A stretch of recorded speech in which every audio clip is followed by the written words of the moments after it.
Hi, I'm making this tutorial because a lot of people seem to not understand how weird jump works. And it's really simple to do once you get the movement down. It's just a rhythm. So I have the Punis on the pedestal over there, so I'm just going to explain what I'm going to be doing before I actually start to do it. Basically, all we're doing is we're moving left for a little bit, jumping towards the right, and before we land, we'll hold left again. So you buffer a left input before you land, and it's just going to look like Mario is still facing towards the left. And that's how you'll pretty much know if you got it right. Sometimes Mario will do this turnaround, and if that happens, there's a chance you might lose them, but usually it probably doesn't lose them, or drop them rather. But it's just this like left, right, left, right. You just gotta get the timing down for it. It's no big deal, really.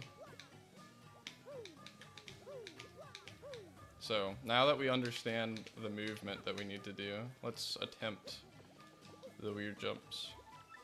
So during a run, you're gonna come out of this pipe, usually, and start to jump across this platform, and you'll realize that you drop your Punis.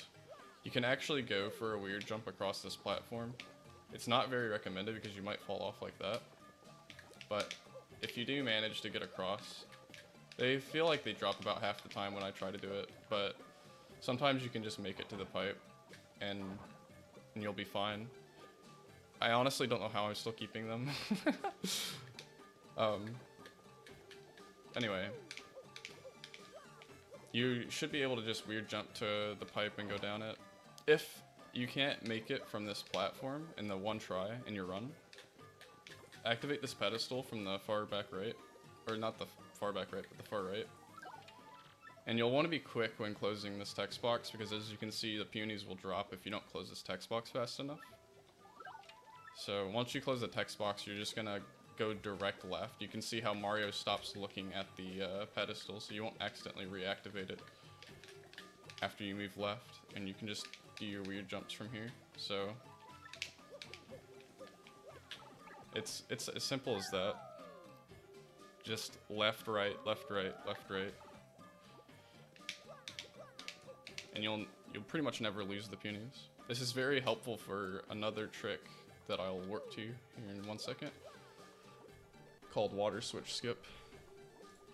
And there's two different ways to do it. I find the weird jump way is much easier for me to do because it doesn't require looping the Punis around the pedestals, or the pillars, whatever you want to call them.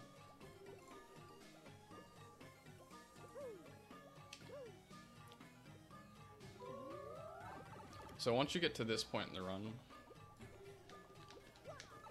you can attempt all the weird jumps across these platforms, and it might look like it's a daunting task and you'll fall off and whatnot, but if you get enough practice in, you should be able to just weird jump.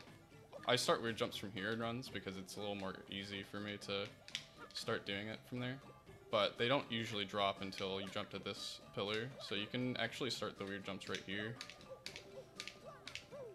But you can practice this for a while, and you'll just get good enough at it that it's just simple. It's just a rhythm, like I said. Left, right, left, right, left, right, left, right, left, right, left, right, left, right, left, right, left, right, left, right. There you go. Just give it enough practice. It's really simple. Trust me. It's not as hard as it looks. You just have to understand when you'll drop the Punis, like why you're dropping them. If you're moving right faster than, like if you don't buffer left, you're just gonna drop them. But anyway, yeah, that's the tutorial, I guess.